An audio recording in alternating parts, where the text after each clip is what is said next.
सब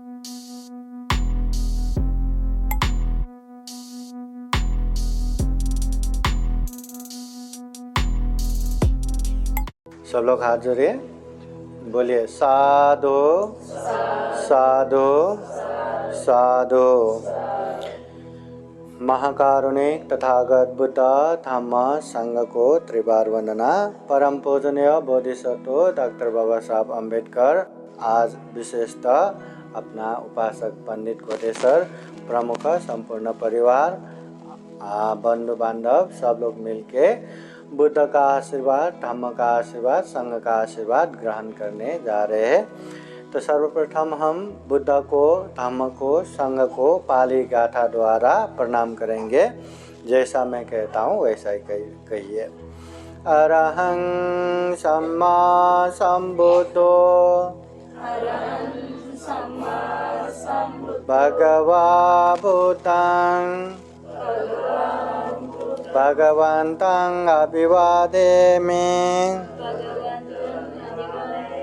वंदना कीजिए एक बार प्रणाम करा। स्वाखातो भगवता धम्मो धम्मं नमस्सामि। सुपतिपन्नो भगवतो सावक संघो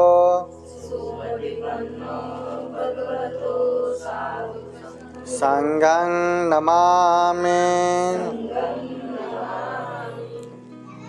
बुद्ध धम्म संघ को प्रणाम करने के बाद अभी हम शील याचना करेंगे।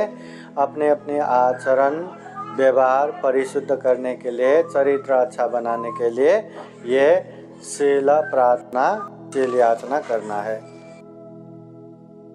अभी हम अपने आचरण व्यवहार, अपने चरित्र शुद्ध करने के लिए पाली गाथा द्वारा पंचशील प्रार्थना करेंगे। महाकारुणिक तथागत बुद्ध भी कहते हैं ये पंचशील को भी जीवन में अच्छे से पालन किया तो जीवन में सुख भी आएगा, शांति भी आएगा। कि ये 5 शील, हिंसा नहीं करना, चोरी नहीं करना, व्यभिचार नहीं करना, झूठ नहीं बोलना, नशापता सेवन नहीं करना, ये पंचशील पाली गाथा द्वारा प्रार्थना करने के लिए अभी जैसा मैं कहता हूँ वैसा ही आप लोग कहते जाइए। ओकाश वंदामि भन्ते द्वारतयेन गतं शापं अपराधं क्षमता मे भन्ते द्वितीयम्पि तृतीयम्पि ओकाश अहं भन्ते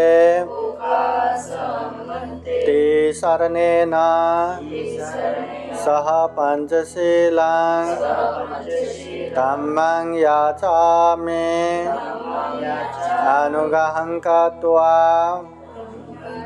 शीलं देता मे भन्ते द्वितीयम्पि तृतीयम्पि यमहं वदामि तं वदेत आमन्ते। नमो तस्सा भगवतो अरहतो सम्मा संबुद्धस्सा। नमो तस्सा भगवतो अरहतो सम्मा संबुद्धस्सा। 3 बार। नमो तस्सा भगवतो अरहतो सम्मा संबुद्धस्सा। नमो तस्सा भगवतो अरहतो सम्मा संबुद्धस्सा। बुद्धं शरणं गच्छामि धम्मं शरणं गच्छामि संघं शरणं गच्छामि द्वितीयम्पि बुद्धं शरणं गच्छामि द्वितीयम्पि धम्मं शरणं गच्छामि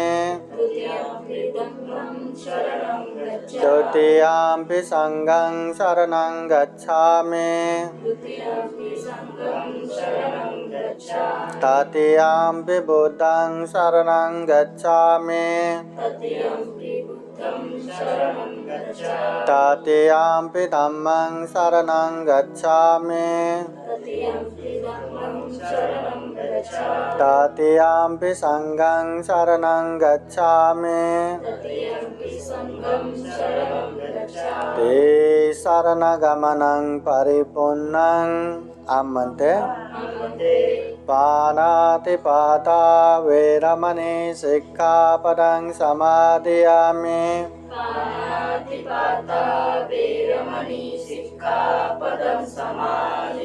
आदिन्नदाना वैरमणि सिक्खापदं समादयामि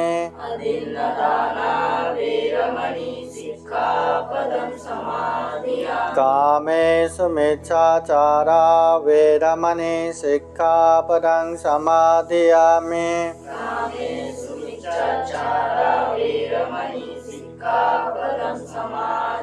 मुसावादा वैरमणि सिक्खापदं समादयामि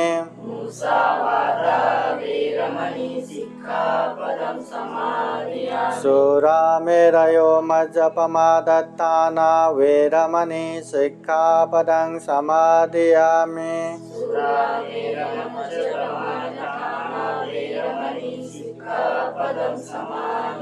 ते शरणेन सह पंचशीलं धम्मं साधुकां सुरक्षितं गत्वा अपमादेन सम्पादेत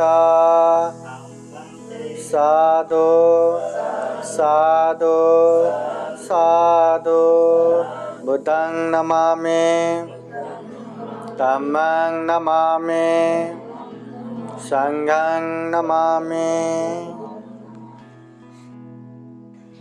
अभी महाकारुणिक तथागत बुद्ध धम्म संघ के आशीर्वादों से भरा हुआ परित्राण पाठ श्रवण करेंगे।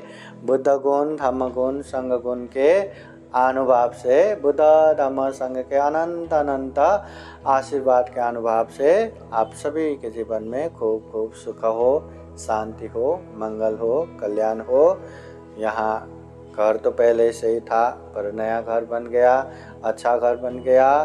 तो ये जिस तरह से अच्छा घर बन गया उस तरह से स्वस्ति रहे, शांति रहे, मंगल रहे। बुद्ध धम्म संघ का आशीर्वाद हमेशा हमेशा रहे। किसी भी प्रकार के विघ्न बाधा न आए। घर में रहने वाले परिवार के सभी सदस्यों को भी हमेशा बुद्ध धम्म संघ का आशीर्वाद रहे। जीवन में हमेशा अच्छे से अच्छे उन्नति हो, प्रगति हो। बुद्ध धम्म संघ के अनुभव से खूब अच्छे पुण्य कार्य में आगे बढ़ सके, ऐसी कामना करते हैं। साथ ही साथ जितने भी अपने परिवार है, मित्र है, बंधु बांधव है, सबके जीवन में बुद्ध धम्म संघ का आशीर्वाद हमेशा रहे। जीवन में ज़्यादा से ज़्यादा पुण्य धम्म करते हुए ये दुर्लभ, ये अमूल्य, ये सर्वश्रेष्ठ मनुष्य जीवन को सफल बना सके, सार्थक बना सके। अंत में जन्म जरा व्याधि मरण से मुक्त निर्वाण तक प्राप्त कर सके, ऐसी कामना करते हुए बुद्धवाणी पाली गाथा द्वारा परित्राण आशीर्वाद देते हैं। सब लोग ध्यान से श्रद्धा पूर्वक परित्राण सुनने के लिए 3 बार साधु साधु बोलिए।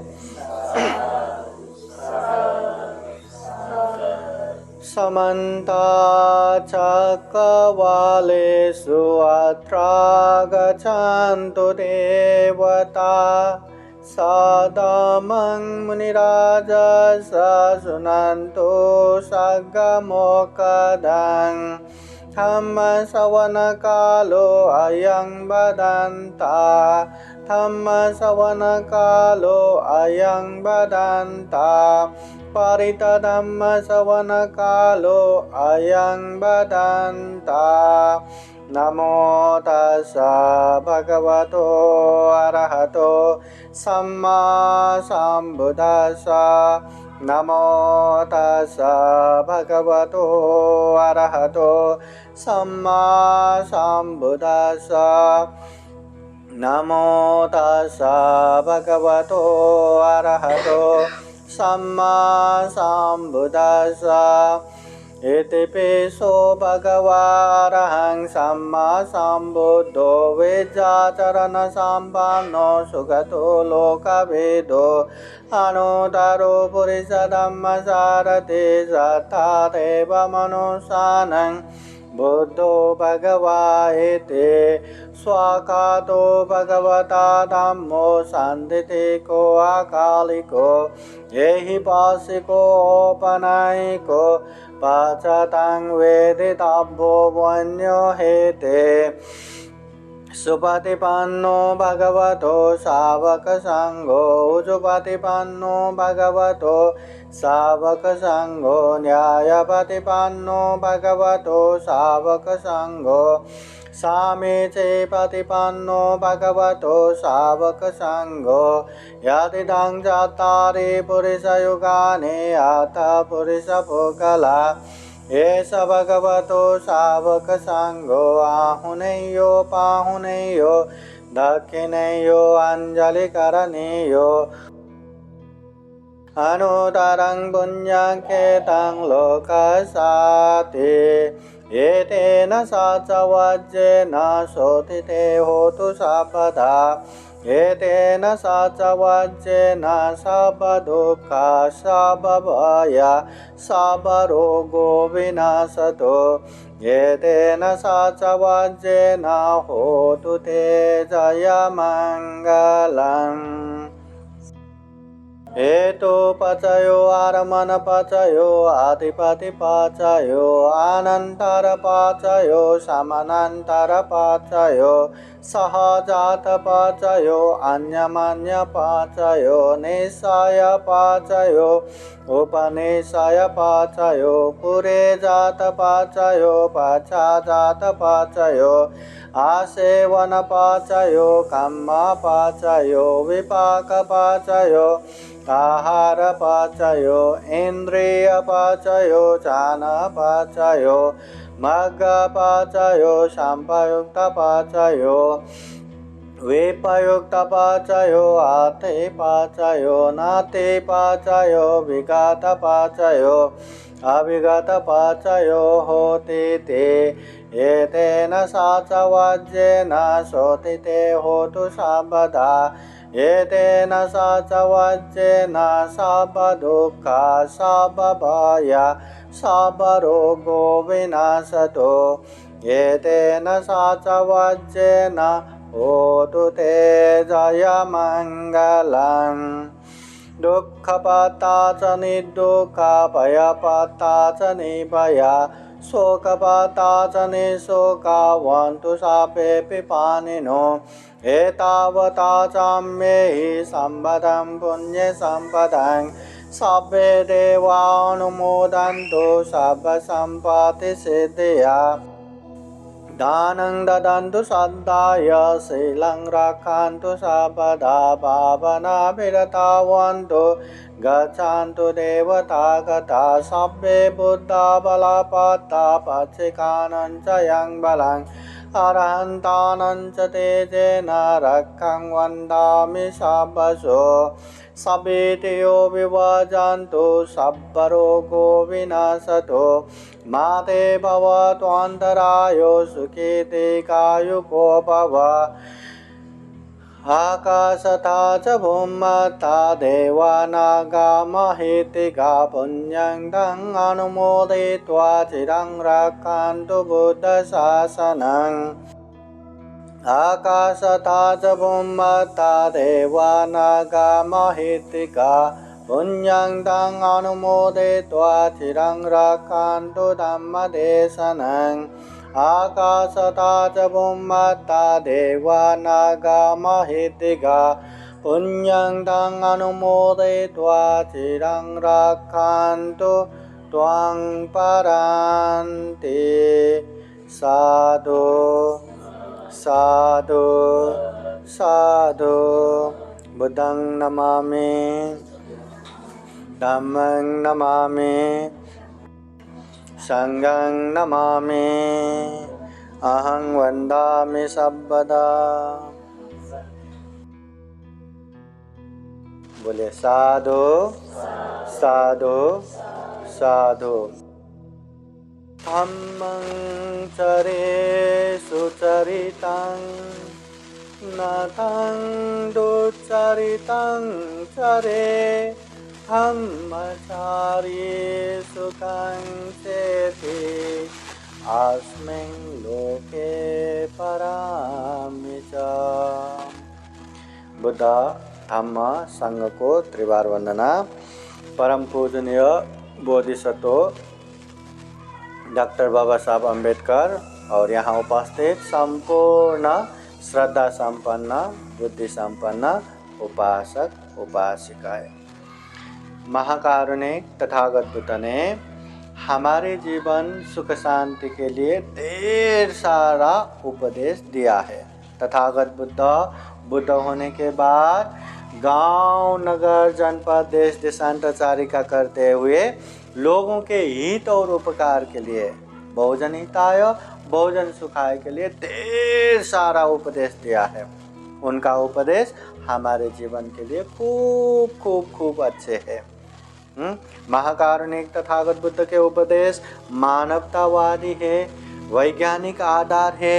या कुछ भी होता है तो बिना कारण नहीं होता, उसके पीछे कुछ न कुछ कारण अवश्य भावी रहता है और वो कारण भी तथागत बुद्ध दिखाता है, बहुत ही साइंटिफिक वैज्ञानिक धम्म। तो यही मानवतावादी और साइंटिफिक धम्म है करके परम पूजनीय बाबा साहब डॉक्टर बाबा साहब अम्बेडकर ने दुनिया भर के सारे धम्मों को देखने के बाद रिसर्च करने के बाद सबसे अच्छा धम्म करके ये बुद्ध धम्म को खुद ने दीक्षा लिया, स्वीकार किया और अपने लाखों लाख समाज को भी यही धम्म की दीक्षा दिया।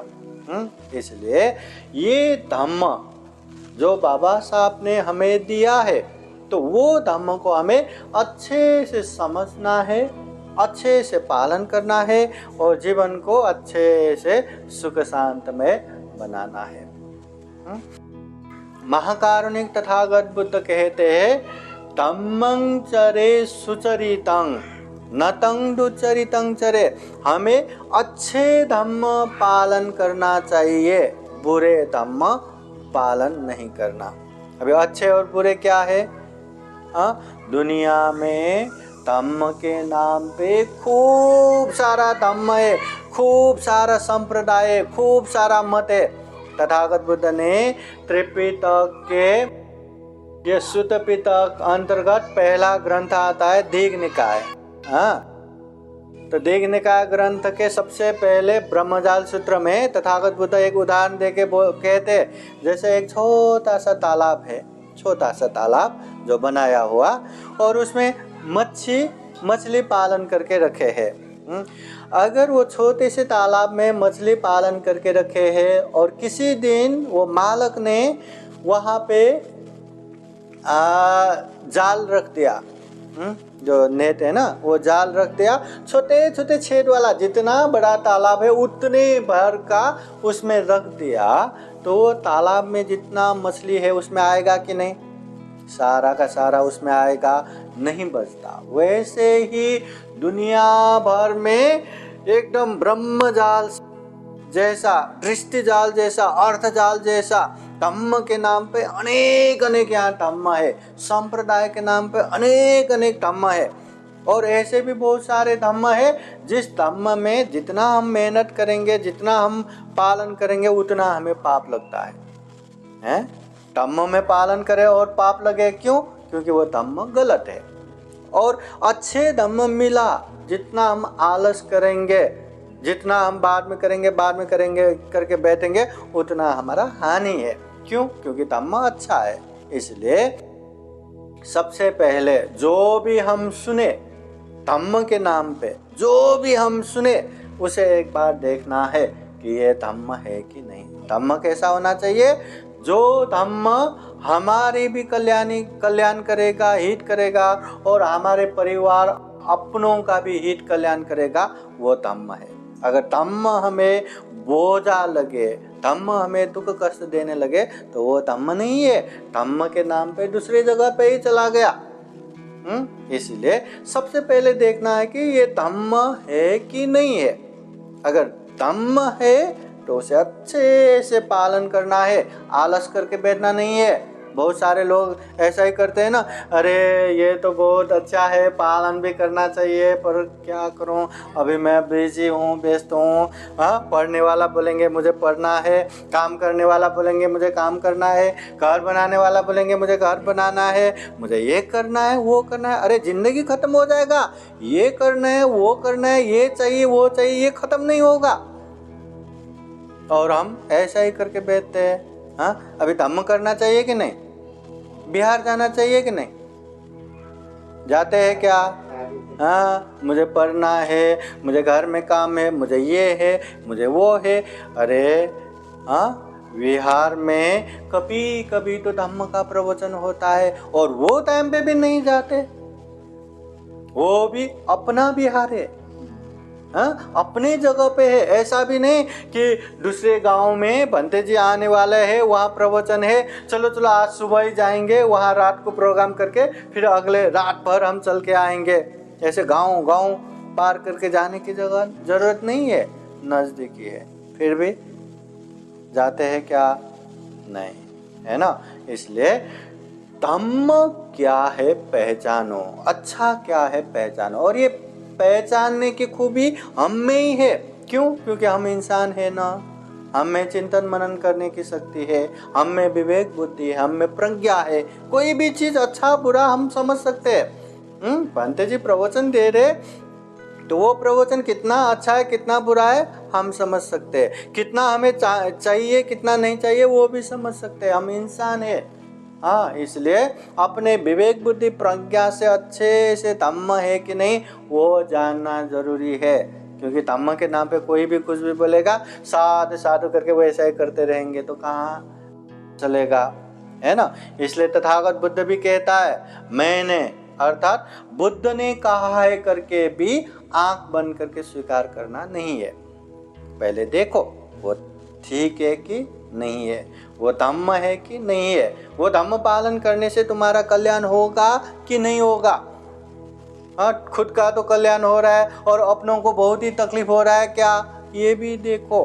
क्योंकि धम्म खुद का भी कल्याण करता है, अपनों का भी कल्याण करता है। और खुद का स्वार्थ सिद्ध हो रहा है और सबको तकलीफ हो रहा है तो वो कैसा धम्म।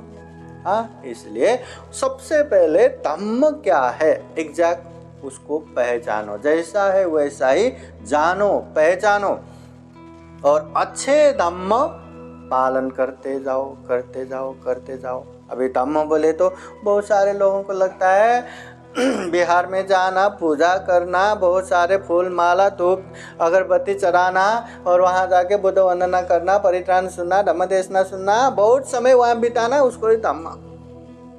इसलिए अभी तो काम करने वाले कहाँ इतना टाइम निकालेंगे, पढ़ने वाले कहाँ इतना टाइम निकालेंगे। नहीं अभी हम नहीं करना धम्म बोले तो हमें बुढ़ापे में करना, जब कुछ भी काम नहीं रहेगा ना तब करना। ऐसा ही सोचते हैं ना बहुत सारे लोग। अगर बुढ़ापे में ही या वो एक एज होने के बाद ही सब कर सकते हैं तो आपकी मम्मी क्या हर दिन बिहार जाती है? आपके पिता हर दिन बिहार जाते हैं? बिहार के बाहर जाएंगे, बिहार में जाके वंदना करके वो प्रवचन सुन के बैठते नहीं ना। अगर वो उस समय नहीं कर सकते तो हम वो टाइम पे जाके कहाँ कर पाएंगे। इसका मतलब क्या है, हमें धम्म करने का आदत बनाना चाहिए। अगर अभी आदत नहीं बना बाद में भी नहीं बनेगा। और ये धम्म बोले तो क्या है? धम्म बोले तो अच्छे मार्ग है, जीवन जीने की कला है, आर्ट ऑफ लाइफ है। अभी ये शरीर से अच्छा करना धम्म है, वाणी से अच्छा बोलना धम्म है, मन से अच्छा सोचना धम्म है। अभी ये धम्म तो बुढ़ापे में करेंगे, अभी हमारे पास टाइम नहीं है। क्या कुछ भी बोलते रहेंगे, आप गाली गलौज देते रहेंगे, मन से किसी का कुछ भी सोचते रहेंगे और शरीर से किसी को भी मारेंगे, हिंसा करेंगे, बेविचार करेंगे, हैं? नहीं ना। तो समझ रहे क्या? इसलिए सबसे पहले हमें क्या करना चाहिए, क्या नहीं करना चाहिए, बहुत ध्यान रखो। आपको सुख चाहिए तो आपको ही करना है, आपको चाहिए तो आपको ही करना है। मेरी बहन कर रही है करके आप छीन के नहीं ले सकते, मेरे माता जी कर रहे करके छीन के नहीं ले सकते। अट्टा ही अट्टनो नाथो कोई नाथो परोसिया। बुद्ध भी कहते हैं हम खुद के मालक खुद ही है, कोई हमारे मालक नहीं है पुण्य करने के मामले में। अभी पिताजी ने यहाँ बुलाया, बंदे बुलाया, धम्म का माहौल बनाया, ये अच्छा पुण्य कार्य है, मगर खुद के मालक खुद ही है ना। अगर ये उपासिका सोचेंगे मैं तो पढ़ाई कर रहा था, भंते जी आके मुझे यहाँ बैठना पड़ रहा है ज़बरदस्ती, ऐसा ऐसा भी करते करके मन में चिड़ आया, तो पुण्य हुआ कि पाप हुआ? गलत हो गया ना। हाँ, इसलिए एक माहौल बना सकते हैं, मगर पुण्य करना है या पाप करना है हमारे हाथों में ही है, वो किसी के अंदर में नहीं रहता, खुद के हाथ में ही रहता है। इसलिए हम खुद के मालक खुद ही है। हम पुण्य करेंगे तो हमें सुख मिलेगा, शांति मिलेगा, हम पाप करेंगे तो हमें ही दुख मिलेगा और शांति मिलेगा। अभी देखो ना, सारे परिवार यहाँ रह रहे हैं ना, हाँ, सबका करना अलग अलग है, पर जो पुण्य करेंगे वो यहाँ रह के भी कितना अच्छे से एकदम स्माइल दे के खुशी खुशी रहेगा। और जो पुण्य नहीं करेगा, पुण्य एकदम कम हो गया, वो वही जगह पे बैठ के वही खा के वहाँ पे एकदम टेंशन लेके चिड़चिड़ा होके क्या करूँ बेचैन होके एकदम तन तन तन तन करके बैठेगा। वही परिवार है, वही जगह है, वही इन्वायरमेंट, वही खाना, पर एक आराम से रह रहे और एकदम दूसरा चिड़चिड़ा होके रह रहे। क्यों? क्योंकि जो अच्छा सोचेगा, जो अच्छा बोलेगा, जो अच्छा शरीर से करेगा, वो पुण्य कर रहा है, वो धम्म कर रहा है। और जो धम्म करने वाले हैं, धम्मो हवे रक्षते धम्मचारी, धम्म ही उसका रक्षा करता है। धम्म करने वाले को धम्म ही रक्षा करेगा। जीवन में कभी कभी बहुत बड़ा प्रॉब्लम आता है, धम्म करने वाले को वो कैसे छोटे मोटे में खत्म हो गया पता ही नहीं चलता, मगर जो धम्म नहीं करने वाले को छोटा सा प्रॉब्लम आता है और वो इतना बड़ा बन जाता है कि उसको सॉल्व ही नहीं कर सकता, मतलब बहुत ही तकलीफ देता है, ऐसा होता है।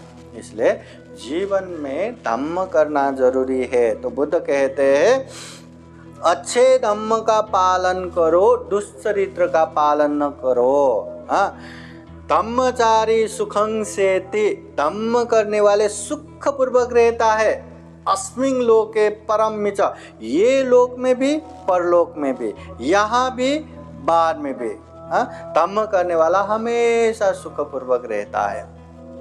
अभी हम अच्छा व्यवहार करेंगे, अच्छा शील पालन करेंगे, तो ये कि माँ के बच्चे हो के भी जो अच्छे व्यवहार के हैं ना, उसको थोड़ा लाड करेंगे और दूसरे को फटकारेंगे। हाँ, अच्छा हो खाना है तो सबसे पहले उसको याद करेंगे, दूसरे को फटकारेंगे, है ना। वैसे माँ बाप के नज़रों में सारे बच्चे समान है, समान होने के बावजूद भी जो अच्छा करेगा उसको जल्दी याद करेंगे कि नहीं, है ना। एक माँ एक पिताजी ऐसा कर सकते हैं तो दुनियादारी की क्या बात है ना। इसलिए हमेशा हमें अच्छे धम्म पालन करते रहना चाहिए, इसी में हमारा कल्याण है, बाकी कल्याण नहीं है। इसलिए कोई भी माहौल बनाओ, कोई भी उपलक्ष्य बनाओ, बार बार ऐसे आशीर्वाद लेने का, बुद्ध धम्म संघ का आशीर्वाद लेने का, परित्राण लेने का और बुद्ध की वाणी धम्म देशना सुनने का, ऐसा माहौल बनाते रहना चाहिए। इससे क्या होगा, जिस तरह हम कितना भी मोबाइल चलाते हैं ना, रात होते होते क्या होगा, वो बैटरी ख़त्म हो जाता है, बैटरी ख़त्म हो गया करके हम उसको फेंक देते हैं, क्या करते हैं, चार्ज करेंगे तो फुल चार्ज होने के बाद फिर कितना भी वो बैटरी यूज़ कर सकते हैं। वैसे ही ये पुण्य भी बार बार रिचार्ज करना रहता है, बार बार नहीं किया ना, फिर वैसे ही फिर वही आलस्यता, फिर वही शारीरिक दुख, फिर वही मानसिक दुख, वही तनाव, वही चिड़चिड़ा, वैसा हो जाता है। और बार बार ऐसे पुण्य का माहौल बनाएंगे ना, मतलब गुस्सा आ भी रहा हो तो मुझे गुस्सा आ रहा है, उसको पता चलेगा, स्वीकार तो किया ना, वो आगे से थोड़ा कम करेगा, है ना। कोई चिड़चिड़ा कर रहा है तो मैं चिड़चिड़ा कर रहा हूँ, ये गलत है, इतना स्वीकार किया तो थोड़ा कम करेगा। कोई दारू पीने वाला है तो ये दारू पीना तो गलत है, उसको कम से कम उसने महसूस किया तो वो कम भी करेगा। मगर वो महसूस ही नहीं करता, हमेशा गलत काम करते गए तो क्या, वो तो और बढ़ाते जाएंगे, आदत बन गया ना। हाँ, इसलिए हमें अच्छे आदत बनाना चाहिए, अच्छा माहौल बनाना चाहिए, धम्म का काम करते रहना चाहिए। इसलिए हमेशा याद रखना, बिहार में हर कार्यक्रम में, चाहे घर का कोई भी काम हो उसको हम बाहर में भी कर सकते हैं। बिहार में जाना ही, तथागत बुद्ध के सामने मतलब बुद्ध का चेहरा देखना ही और वहाँ वर्णना करना है, कितना मतलब दुनिया भर के लोग वहाँ आके वर्णन करते हैं। वो पुण्य रूपी तरंग है, वहाँ जाने के बाद मन में सुकून सा मिलता है, शांति मिलता है। इसलिए वहाँ जाना चाहिए, बार बार जाना चाहिए, जब भी प्रोग्राम ओपन करना चाहिए, है ना। और अभी करना चाहिए तो एक आदत बनेगा, और एक आदत बन गया ना, आप लोग बाद में कहीं भी काम को जाओ या कहीं भी शादी करके सेटल हो जाओ, मतलब बिहार जहाँ नज़दीक है वहाँ जाने की आदत होगा। अगर अभी आदत नहीं बनाया तो बाद में भी आदत बना ही नहीं पाएंगे, जा ही नहीं पाएंगे। या नसीब से ऐसे परिवार मिला जो परिवार पूरा बिहार में जाते हो तो शायद जा पाएंगे, अदरवाइज आपके नसीब तो ख़त्म हो गया ना। मगर आप वो अच्छे करने की आदत बना के रखा ना, आप कोई भी माहौल में गए आप उसको परिवर्तन कर सकते हैं। जैसे भगवान बुद्ध के समय में वो विशाखा महाउपासिका कहते, वो महाउपासिका उम्र के 7 साल में, कितना उम्र हो गया, 13 हो गया, तुम्हारा कितना हो गया उम्र, 13 हो गया। देखो इतने 13 बोले तो 7 साल का बोले तो कितना होगा, 7 साल का छोटा सा बच्चा, है ना।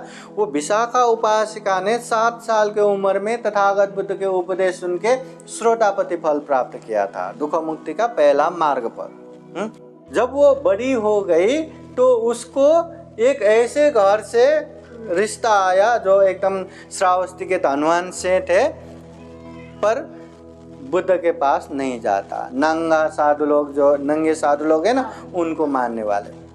फिर भी उनके साथ भी शादी करके गए।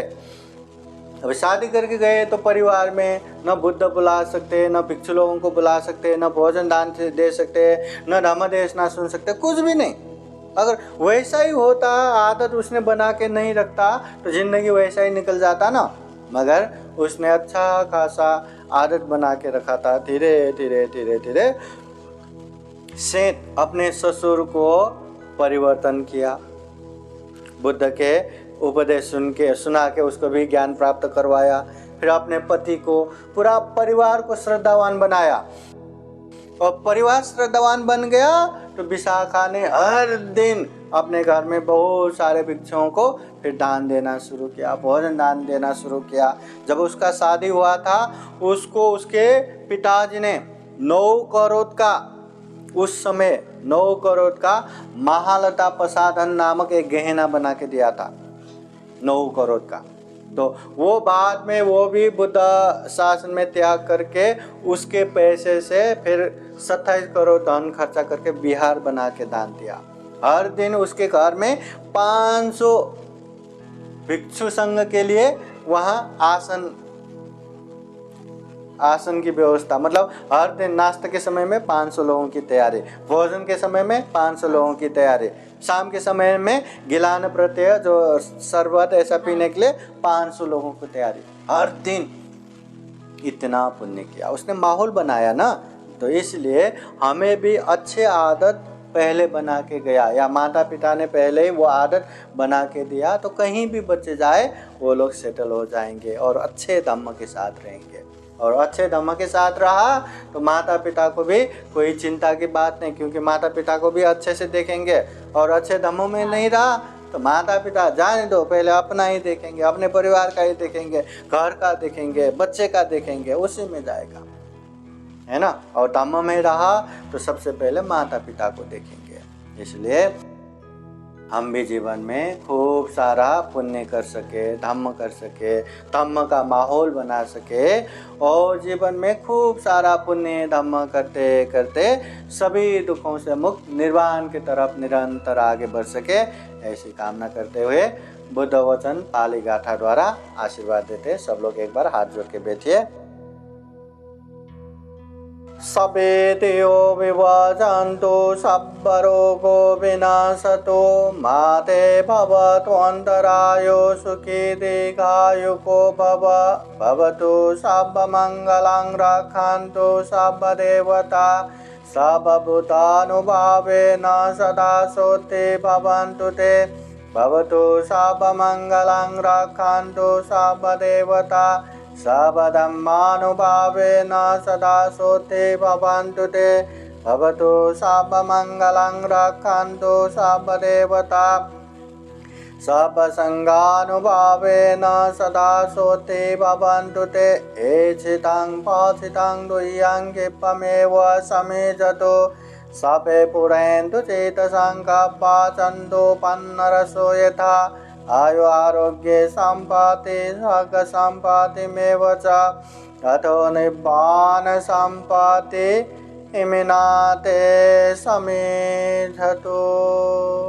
साधु साधु साधु। बुद्धं नमामि, धम्मं नमामि, संघं नमामि, अहं वंदामि सर्वदा। सबका मंगल हो, सबका कल्याण हो, सुखी हो, सुखी हो। साधु साधु साधु। बुद्धं नमामि, बुद्ध को नमन करता हूँ। धम्मं नमामि, धम्म को नमन करता हूँ। संघं नमामि, संघ को नमन करता हूँ।